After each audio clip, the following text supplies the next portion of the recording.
뉴스 속 경제 이슈는 더 쉽고 깊게, 최신 고용 동향은 더 빠르게 전해드리는 고용브리핑 365 시간입니다. 김지수 기자와 함께합니다. 안녕하세요. 예, 안녕하세요. 오늘 어떤 이슈 준비하셨나요? 네, 만약에 임금 체불 상황이 된다. 그렇다면은 분쟁이 생길 것이고 여기서 제일 중요한 것은 바로 노동의 대가부터 정확하게 파악을 하는 것이겠죠. 이럴 때 필요한 게 바로 이것입니다. 고용 브리핑에서도 여러 차례 중요성을 강조한 것으로 아는데 이게 뭘까요? 저는 알죠. 임금 명세서 아닙니까? 맞습니다. 네. 평소보다 적은 월급을 받았는데 만약에 제대로 지급됐는지 알 길이 없다. 그렇다면 문제겠죠. 지난해 근로기준법이 개정이 돼 사업장의 규모와 업종, 고용 형태와 관계없이 모든 사용자는 임금의 구성 항목과 공제 내역 등이 적힌 임금 명세서를 지급하도록 했습니다. 네. 하지만 여전히 임금 명세서를 지급받지 못해서 자신의 권리를 제대로 챙기기가 힘든 노동자들이 많다고 하는데요. 왜일까요? 이슈픽에서 짚어봅니다. 지난해부터 임금 지급과 동시에 임금 명세서가 지급됐어야 하는데 이게 의무화됐는데 제대로 받지 못하는 사람들이 여전히 많다는 말씀이신 거죠? 네. 직장갑질 119 공공상생연대기금이 여론조사 기관과 함께 조사한 내용을 이제 보게 되면요. 네. 직장인 10명 중에 2명 가까이는 임금 명세서를 못 받고 있다. 이렇게 답을 했다고 합니다. 눈여겨볼 점은 이제 노동 조건이 열악할수록 임금 명세서를 받지 못하는 이들의 비중이 높았다는 겁니다. 사업장의 규모나 정규직, 비정규직 간의 차이도 있던데요? 네, 임금 명세서를 받지 못했다고 답을 한 비율이 비정규직 노동자는 30.8%에 달했습니다. 또 5인 미만 사업장 노동자는 48.1%, 월급이 150만 원 미만인 노동자는 35.1%였습니다. 전체의 응답자 평균이 17.4%인 것을 고려하면 처우가 열악할수록 그 노동자들이 정확하게 자신의 임금 구조를 파악하기 어려운 상황에 놓여 있는 거죠. 그러게요. 임금 명세서 지급하지 않은 것, 엄연한 불법 아닌가요? 맞습니다. 불법입니다. 하지만 현실에선 제대로 지켜지지 않는 경우가 이처럼 이제 많이 있는 것인데요. 사용자가 임금 명세서를 교부하지 않거나 허위로 작성할 경우에 과태료를 받을 수 있습니다. 그런데 이 사실에 대해서조차 모르고 있다. 이렇게 답을 한 비율도 51.8%여서 절반을 넘겼습니다. 이런 문제가 없도록 하려고 고용노동부에서 점검을 하고 있다고 알고 있는데 잘 이루어지지 않고 있나 봐요. 네, 이제 고용노동부가 이제 공개한 자료를 보게 되면요. 네. 실제로 임금 명세서 교부가 의무화된 지난해 11월부터 올해 상반기까지 고용노동부에 신고된 임금 명세서 작성과 지급 의무 위반 사건은 854건이었습니다. 이제 이 중에 근데 과태료 처분이 내려진 건 단 5건에 그쳤는데요. 가장 비중이 높은 처리 결과 44.6%를 차지한 건 기타 종결이었습니다. 당사자 간의 합의가 이루어졌거나 신고인의 연락이 두절됐다. 이제 이런 이유로 이제 종결이 된 거죠. 다음으로는 이제 개선 지도 이게 이제 뒤를 이었고요. 아니, 위반을 했는데 과태료 처분을 받은 곳이 고작 5곳이라고 하는 걸 보면 회사로서는 사실상 처벌 안 받겠네. 이런 인식을 줄 수도 있을 것 같은데요. 그렇죠. 그렇다 보니까 이제 직장갑질 119는 정부가 노동자의 파업에서는 법과 원칙을 강조하면서 사장님들의 이런 불법은 방치하고 있는 것이 아니냐, 또 용인하고 있는 것이 아니냐, 이제 이렇게 지적을 하기도 했습니다. 네.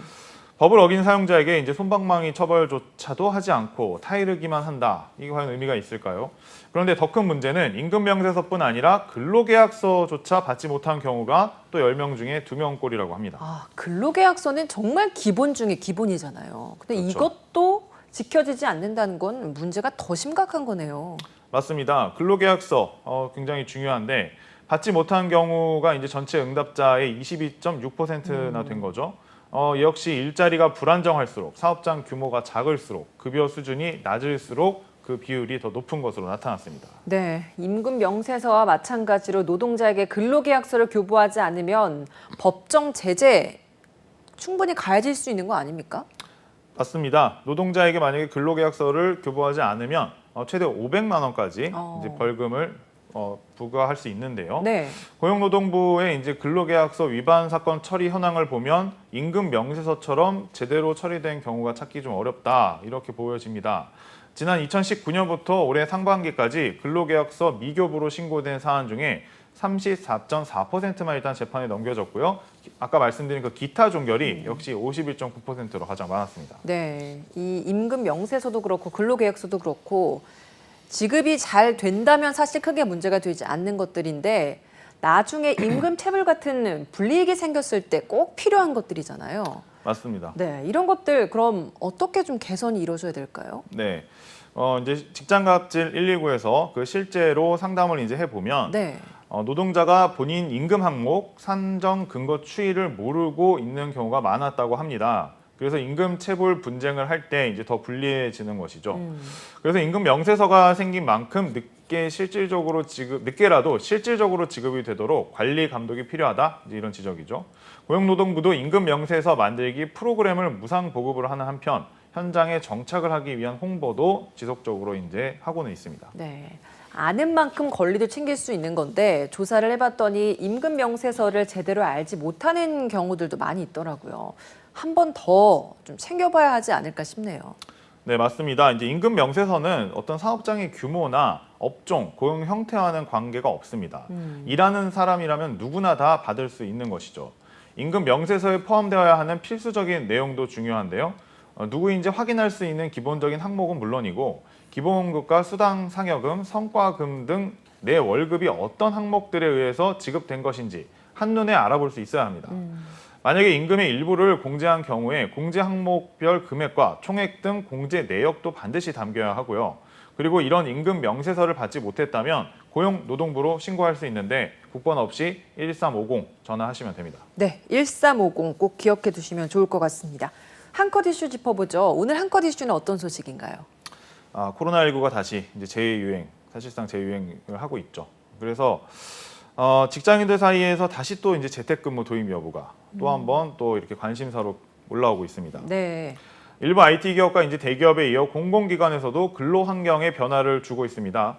조달청의 경우 중앙부처 중 처음으로 스마트 오피스를 도입을 했는데요. 정해진 자리가 아니라 좌석과 근무 환경, 시간 등을 직원 스스로 선택할 수 있도록 한 거죠. 코로나19가 한창일 때 선제적 방역 목적으로 많이 도입을 했던 스마트 오피스, 이 제도가 업무 효율이나 성과 달성에도 효과가 있다, 이런 평가를 받았거든요.